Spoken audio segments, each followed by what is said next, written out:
ওদের পথের অন্তরায় হলো কোরআনের মাহফিলগুলো, ওদের পথের অন্তরায় হলো জুবায়ের আহমদ আনসারীদের কণ্ঠস্বরগুলো। এজন্য ওরা চায় মাহফিলের কণ্ঠ স্তব্ধ হয়ে যাক। আমরা স্পষ্ট পয়গাম দিয়ে দিতে চাই, আমাদের এই পবিত্র বাংলার মাটিতে কোরআনের মাহফিল বন্ধ হয়ে সিনেমা হল চালু থাকবে, এদেশের তাওহীদি জনতা বরদাস্ত করবে না।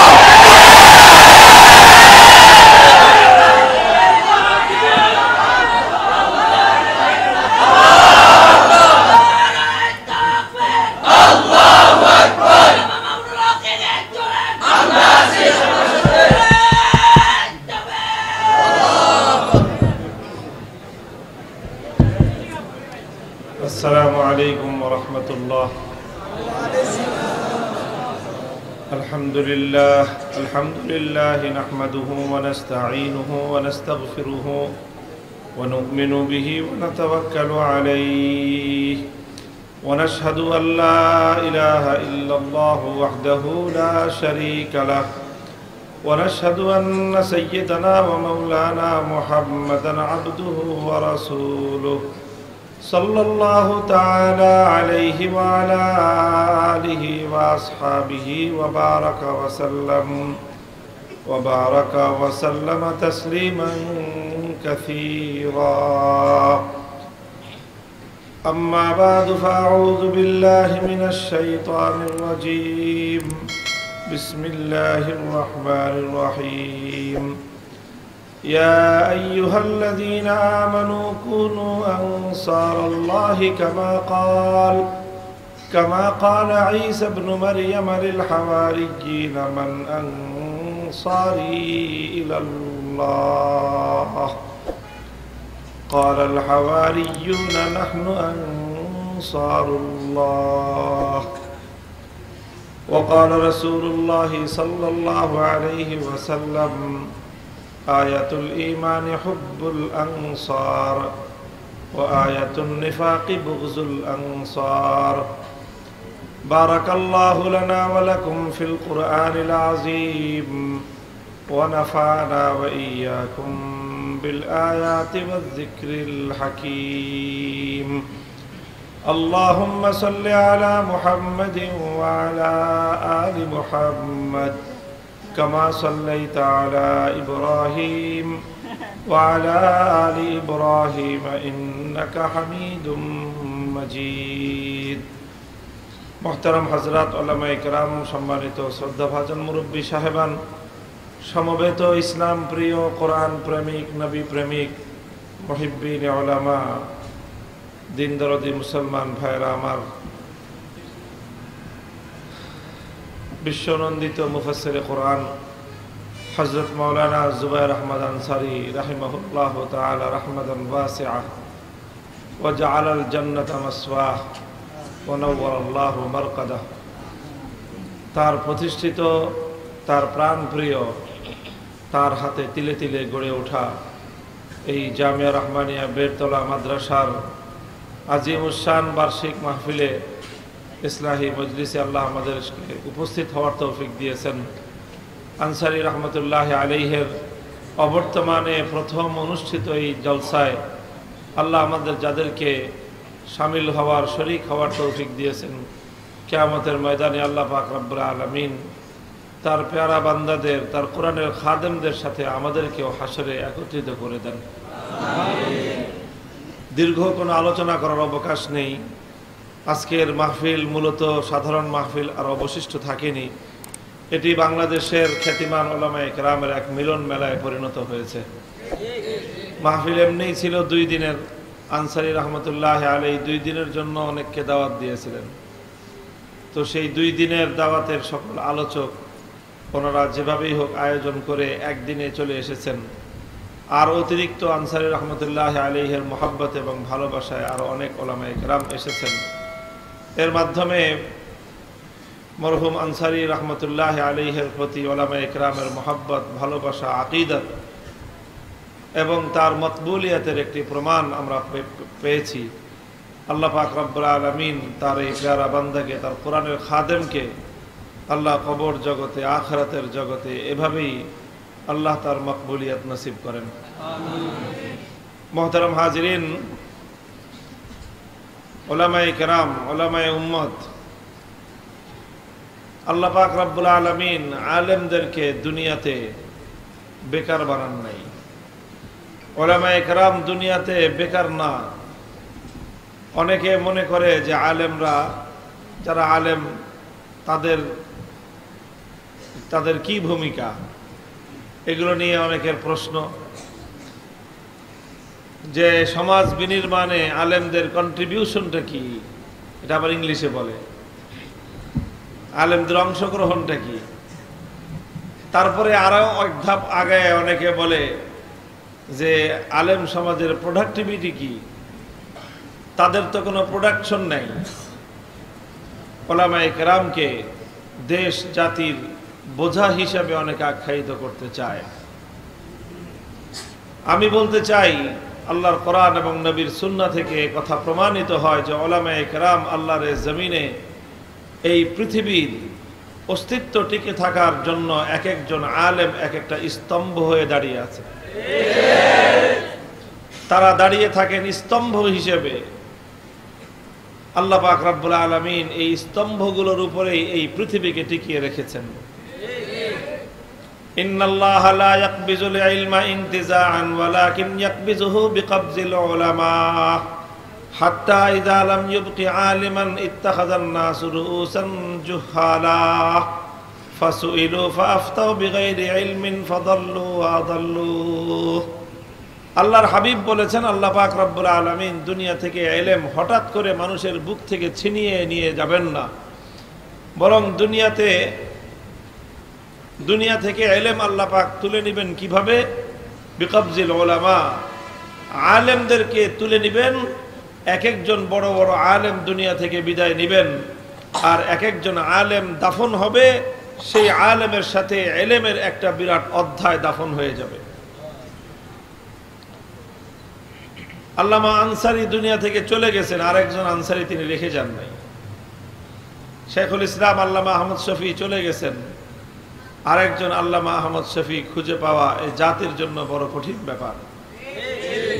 তো এই ধরনের ব্যক্তিত্ব উলামায়ে কেরাম, তারা এই জমিনের উপর বিশ্ববাসীর জন্য, মানব সভ্যতার জন্য স্তম্ভ এবং খুঁটি হিসেবে তারা দাঁড়িয়ে থাকেন। কিন্তু আহাম্মকের দল, গর্দবের দল মনে করে যে উলামায়ে কেরামের ভূমিকাটা কি। দৃষ্টান্তটা দিলে ওই যেহেতু শব্দটা তারা বলে যে তাদের প্রোডাক্টিভিটি কি, সমাজের জন্য তাদের কি কন্ট্রিবিউশন, কোনো উৎপাদন তো নাই। আলেমরা তো কোনো উৎপাদনমুখী কোনো শিক্ষা দেয় না।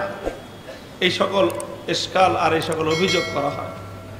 তা আমি একটা দৃষ্টান্ত দেই, যে একটা কারখানা, মিল ফ্যাক্টরি, এ তো অনেক প্রোডাকশন না।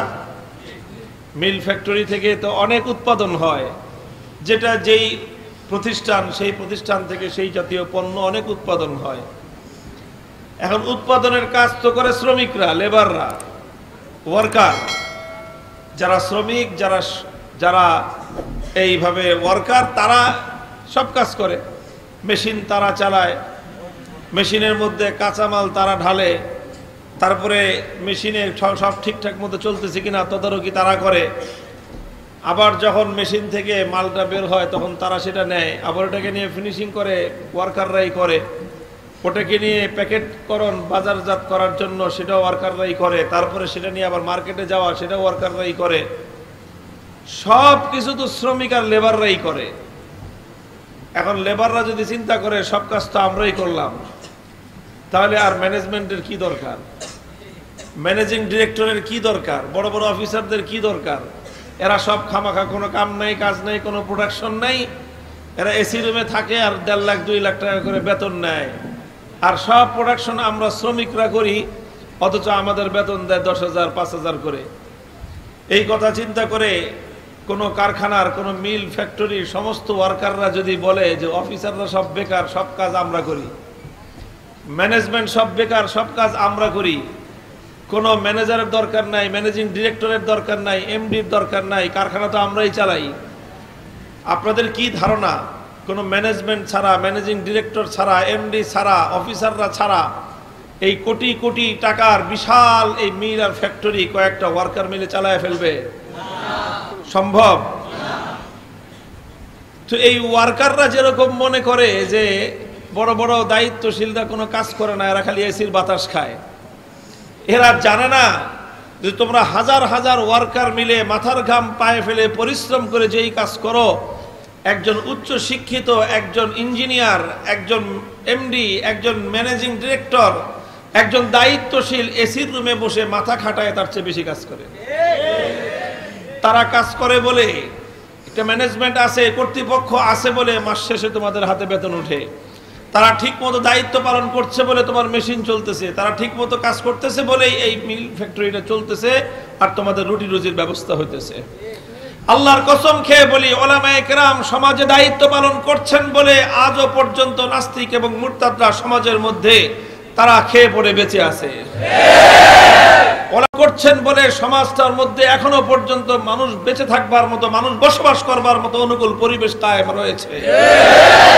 আলেমদের এই সকল ভূমিকাগুলি যদি না থাকতো, সমাজ বিনির্মাণে উলামায়ে কেরামের এই কন্ট্রিবিউশন যদি না থাকতো, বাংলার এই প্রত্যেকটি অঞ্চলে অঞ্চলে, প্রতিটি পাড়ায় পাড়ায়, গ্রামে গ্রামে উলামায়ে কেরামের কোরআনের মাহফিলগুলি যদি না হতো, রাত আর দিনের এই নীরবতা ভেদ করে উলামায়ে কেরামের সুললিত কণ্ঠের কোরআনের তেলাওয়াতের আওয়াজ যদি গুঞ্জরিত না হতো, তা আল্লাহর জমিনে মানুষ বসবাস করবার উপযুক্ত থাকতো না। তোমরা বুঝো না উলামায়ে কেরাম কি করে। তোমরা প্রোডাকশন মনে করছো খালি মুরগির বাচ্চা ফুটানো প্রোডাকশন, তোমরা প্রোডাকশন মনে করছো গরুর বাছুর আর ছাগলের বাচ্চা হওয়ার নাম প্রোডাকশন, তোমরা প্রোডাকশন মনে করেছো শুধুমাত্র হাড়ি পাতিল আর কয়েকটা পণ্য তৈরি করবার নাম প্রোডাকশন। সমাজের সবচেয়ে বড় প্রোডাকশন হলো সমাজের মানুষকে সত্যিকার মানুষে পরিণত করা। আলহামদুলিল্লাহ, আল্লাহ পাক রব্বুল আলামিন কিয়ামত পর্যন্ত উলামায়ে উম্মতের এক জামাতকে এভাবে কায়েম রাখবেন।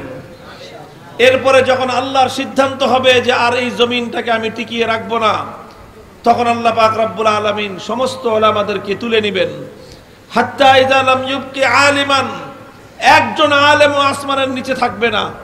ইত্তাখাযান নাসু রুউসান জুহালা, তখন মানুষ আলেম খুঁজে না পেয়ে কি করবে? আর আলেম বেশ ধারণকারী মূর্খ জাহেলদেরকে, যারা আলেমদের বেশভূষা ধারণ করে থাকবে, ওই সকল মূর্খদেরকে মানুষ তাদের অনুসরণীয় বলে গ্রহণ করে নিবে, তাদের হাতে ইমামতের দায়িত্ব দিয়ে দিবে।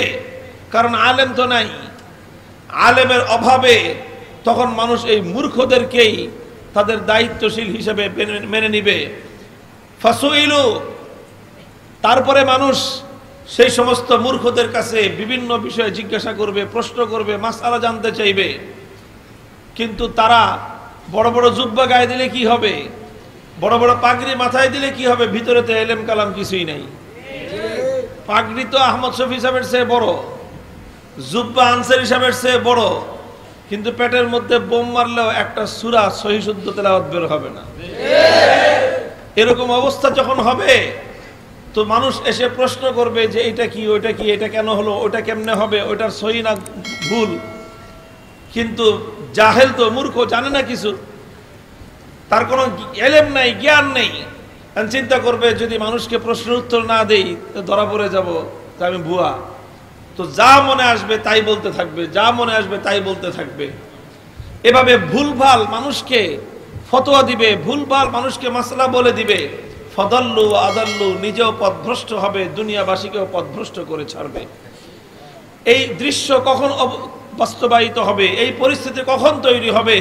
যখন দুনিয়াটা হাক্কানি আলেম সমাজ শূন্য হয়ে যাবে, যখন এভাবে দুনিয়া ওলামা শূন্য হয়ে যাবে, ইলমে দ্বীন শূন্য হয়ে যাবে, দুনিয়া থেকে ঈমান উঠে যাবে, দুনিয়া থেকে ঈমান উঠে যাবে, সারা দুনিয়া মূর্খতার অন্ধকারে ছেয়ে যাবে। এক সময় দুনিয়া থেকে ঈমান উঠে যাবে, কুফরির ঘোর অন্ধকারে দুনিয়া নিমজ্জিত হবে। যখন সারা দুনিয়া কুফরিতে ভরে যাবে, আল্লাহ পাক রব্বুল আলামিন চিন্তা করবেন আসমান আর মাথার উপর রেখে লাভ নাই, আসমান জমিন ভেঙে আল্লাহ পাক কিয়ামত কায়েম করে দিবেন। মুহতারাম হাজিরিন, কথা লম্বা নয়, একটা ছোট্ট কথা বলবার জন্য এই দীর্ঘ আলোচনা আমি করলাম আপনাদের সম্মুখে।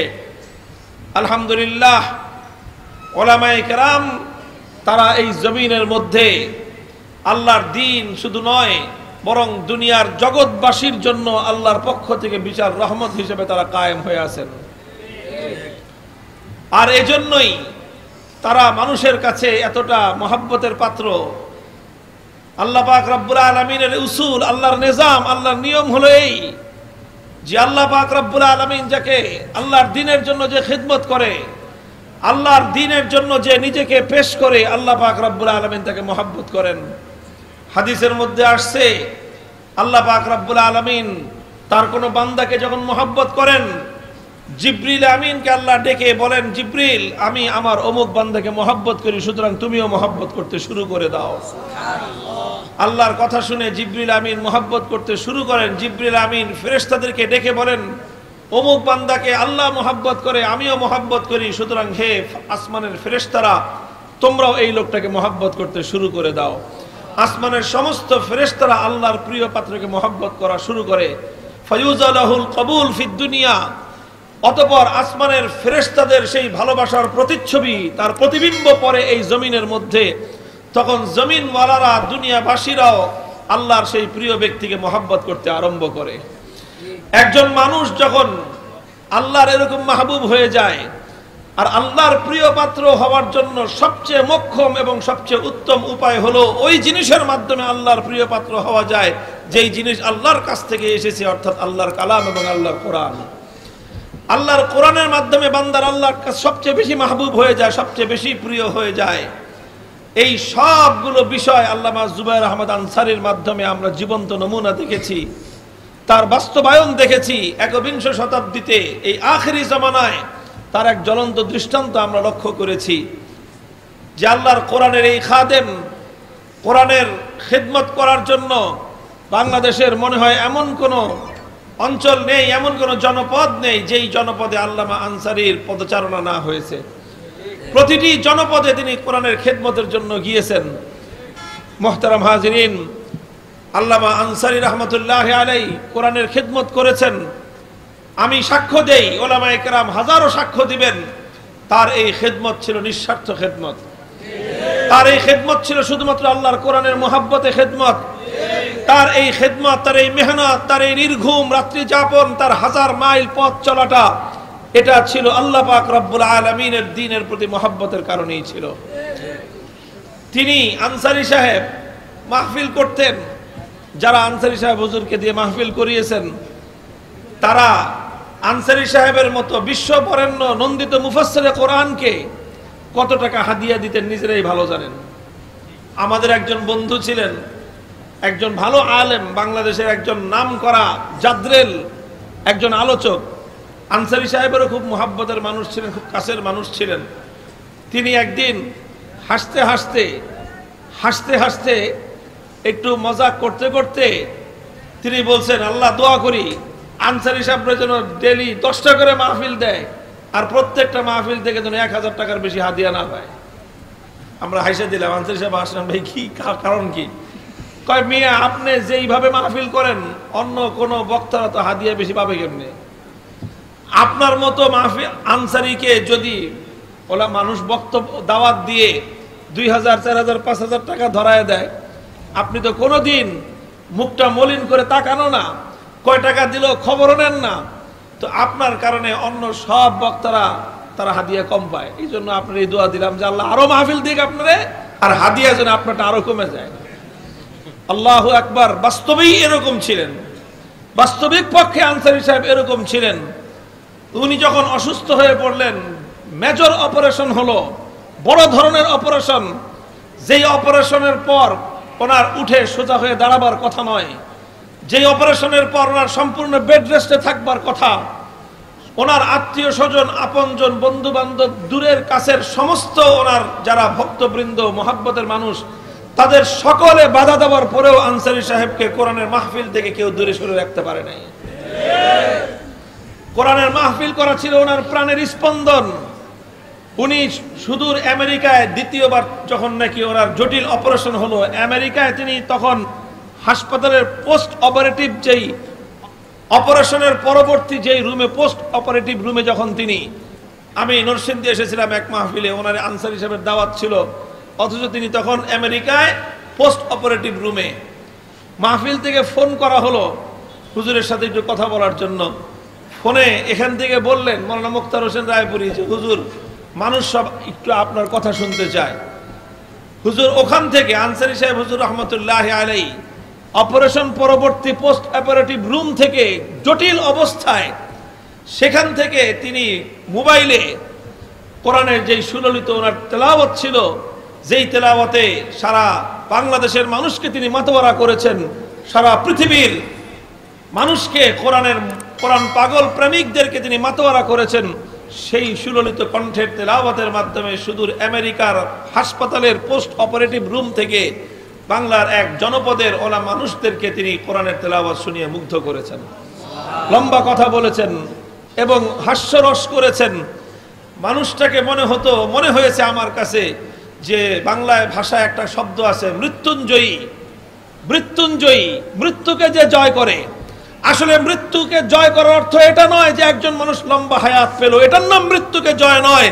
মৃত্যুকে জয় করার অর্থ হলো নিশ্চিত মৃত্যুকে জেনেও মৃত্যুর দুয়ারে দাঁড়িয়েও হাসি মুখে যে আল্লাহ পাক রব্বুল আলামিনের কোরআনের আওয়াজ বুলন্দ করতে পারে, সেই হলো প্রকৃত মৃত্যুঞ্জয়ী।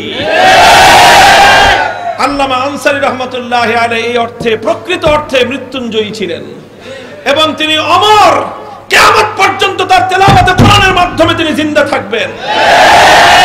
বলছিলাম এই তেলাওয়াত, এই কোরআনের খিদমত, এই কোরআনের প্রতি ভালোবাসা তাকে আল্লাহ পাকের প্রিয় পাত্রে পরিণত করেছিল। আল্লাহ পাকের সেই মহাব্বতের আসর আসমানে পড়েছে, আর সেই মহাব্বতের আসর জমিনওয়ালাদের মধ্যেও পড়েছিল। আর তারই কিছুটা বহির্প্রকাশ ঘটেছে। নজিরবিহীন আমি তো বলবো শতাব্দীর সর্বশ্রেষ্ঠ জানাজা হয়েছে মরহুম আনসারী রহমতুল্লাহ আলাইহির। করোনা কালের অচল অবস্থার সমস্ত দেয়াল ভেদ করে, সমস্ত অচল অবস্থার গন্ডি পেরিয়ে যেভাবে বাঁধ ভাঙ্গা জোয়ারের মতো মানুষ আল্লামা আনসারীর জানাজায় শরীক হয়েছিল, এদেশের কোরআনের দুশমন, নাস্তিক্যবাদের দোসর, ওলামায়ে কেরামের দুশমনদের গায়ের মধ্যে আগুন ধরে গিয়েছিল। তারা হতবিহ্বল হয়ে গিয়েছিল, তারা আশ্চর্যান্বিত হয়ে গিয়েছিল যে একজন আলেমের জন্য মানুষ এরকম পাগল পারা হয় কিভাবে। কত রকম গাঁজাখুরি রিপোর্ট তারা পত্র পত্রিকায় লিখেছিল, নিউজ তারা ছেপেছিল, আর নানাভাবে আল্লামা আনসারীর জানাজায় লাখো জনতার এই বাঁধ ভাঙ্গা জোয়ারকে নানা ধরনের বিকৃত রূপ দিয়ে এটাকে পরিকল্পিত ষড়যন্ত্র হিসেবে আখ্যায়িত করার চক্রান্ত তারা করেছিল। কিন্তু আলহামদুলিল্লাহ একথা আমরা দ্ব্যর্থহীন ভাবে বলতে পারি, যদি সেই সময়টায় করোনার অচল অবস্থা না হতো, ব্রাহ্মণবাড়িয়া শহর আল্লামা আনসারীর জানাজার উপস্থিত হাজিরদেরকে ধারণ করতে সক্ষম হতো না। এটা ছিল কোরআনের প্রতি তার মহব্বত এবং ভালোবাসার প্রমাণ।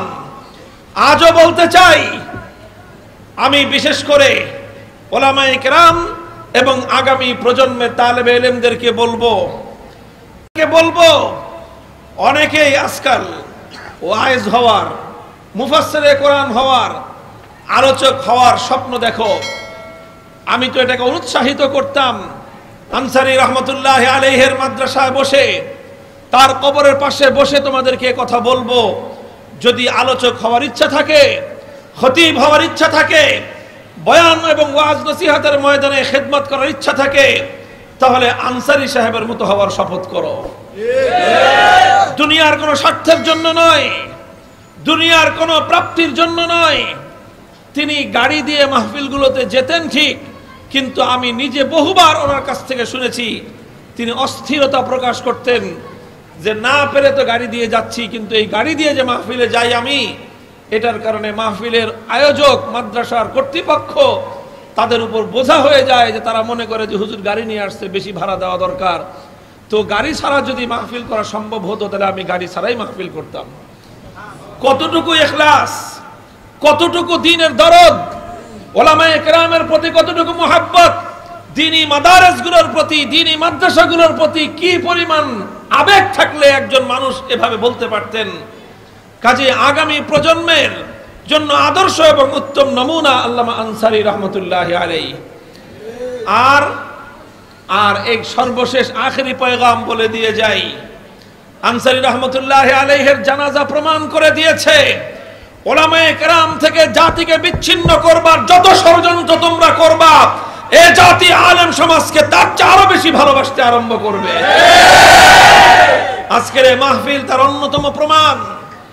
তেমন কোনো আয়োজন নেই, কোনো প্রচারণা নেই, কিন্তু বাদ ভাঙ্গা জোয়ার ছুটেছে মাহফিলগুলোর দিকে। কোরআনের মাহফিলগুলো ইনশাআল্লাহ এবছর আমার ধারণা প্রতিটি মাহফিলে আগের চেয়ে আরো বেশি জনশক্তির উপস্থিতি হবে। আমি ওখানেও বলেছি, আজও এখানেও বলছি। সুতরাং এই মাহফিলগুলো সমাজ, সামাজিকতা, সভ্যতা, ভদ্রতা, শালীনতা, নারীর অধিকার, মাতৃজাতির সম্মান এবং মর্যাদা প্রতিষ্ঠায় অভূতপূর্ব ভূমিকা পালন করে চলেছে। এজন্য যারা নারীকে ভোগ্যপণ্য হিসেবে জাতির সামনে উপস্থাপন করতে চায়, যারা নারীকে পণ্য হিসেবে, ব্যবসার পণ্য হিসেবে ব্যবহার করতে চায়, ওদের পথের অন্তরায় হলো কোরআনের মাহফিলগুলো, ওদের পথের অন্তরায় হলো জুবায়ের আহমদ আনসারীদের কণ্ঠস্বরগুলো। এজন্য ওরা চায় মাহফিলের কণ্ঠ স্তব্ধ হয়ে যাক। আমরা স্পষ্ট পয়গাম দিয়ে দিতে চাই, আমাদের এই পবিত্র বাংলার মাটিতে কোরআনের মাহফিল বন্ধ হয়ে সিনেমা হল চালু থাকবে, এদেশের তাওহীদি জনতা বরদাস্ত করবে না।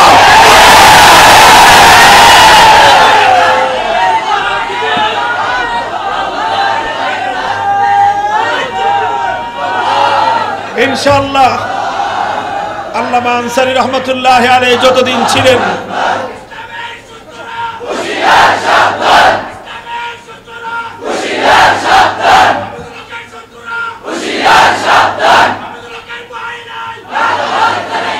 মুহতারাম হাজিরিন, এভাবে ইনশাআল্লাহ উলামায়ে কেরামের সঙ্গে থাকবেন তো ইনশাআল্লাহ। উলামায়ে উম্মত আলহামদুলিল্লাহ আল্লাহ এবং তার রাসূলের পক্ষ থেকে দায়িত্বপ্রাপ্ত জাতির রাহবার। উলামায়ে কেরাম তারা আল্লাহ এবং তার রাসূলের পক্ষ থেকে দায়িত্বপ্রাপ্ত উম্মতের, দেশের এবং জাতির পথ প্রদর্শক। কাজেই আলেমদের থেকে জাতিকে বিচ্ছিন্ন করবার প্রতিটি চক্রান্ত এবং ষড়যন্ত্র সম্পর্কে সজাগ থাকবেন। আল্লাহ পাক রব্বুল আলামিন আপনাদেরকে তৌফিক দান করেন। আল্লামা জুবায়ের আহমদ আনসারী রহমতুল্লাহি আলাইহির জীবনব্যাপী খিদমাতকে আল্লাহ পাক কবুল করেন। তার রেখে যাওয়া এই আমানত, আমরা ওনার ইন্তেকালের কয়েকদিন আগে রাবেতাতুল ওয়াইজিনের পক্ষ থেকে আল্লামা আনসারী রহমতুল্লাহি আলাইহিকে শেষবারের মতো দেখতে ওনার বাড়িতে গিয়েছিলাম। মুখের জুবান তখন চলে না, কথা বলতে পারেন না, কোনো কথা কাউকে বুঝাতে হলে লিখে লিখে বুঝাতেন। আমরা যখন আল্লামা মৌলানা আইয়ুবী সাহেব, মৌলানা হাসান জামিল সাহেব সহ, আমি সহ আমরা আলেমদের একটি ওয়াফদ এবং প্রতিনিধি দল হযরতকে দেখতে গিয়েছিলাম, আনসারী সাহেব হুজুরকে। তখন তিনি আমাদেরকে লিখে লিখে কয়েকটা কথা আমাদের জন্য রেখেছিলেন। সেই কথাগুলির মধ্যে ছিল, মরতে তো হবেই, চলে যাব, তবে আমি আপনাদের কাছে আমার এই মাদ্রাসাকে আমানত রেখে গেলাম। আপনারা আমার মৃত্যুর পরেও এই মাদ্রাসার প্রতি খেয়াল রাখবেন। মাদ্রাসার প্রতি, কোরআনের শিক্ষার প্রতি, এই ওনার প্রতিষ্ঠানের প্রতি ওনার কি পরিমাণ দরদ ছিল। ইনশাআল্লাহ আমরা যারা আনসারী রহমতুল্লাহি আলাইহিকে ভালোবাসি, আমরা আমাদের জীবনের শেষ সময় পর্যন্ত এই মাদ্রাসাকে মহব্বত করব। রাজি আছেন তো ইনশাআল্লাহ? এই মাদ্রাসার যে কোনো প্রয়োজনে আমরা পাশে দাঁড়াবো এবং মাদ্রাসা যেন দিন দিন তার উন্নতির ধারা অব্যাহত রাখতে পারে সেজন্য আমরা চেষ্টা করব। আল্লাহ পাক রব্বুল আলামিন আমাদের সকলকে তৌফিক দান করেন। ওয়া আখিরু দাওয়ানা আলহামদুলিল্লাহি রাব্বিল আলামিন।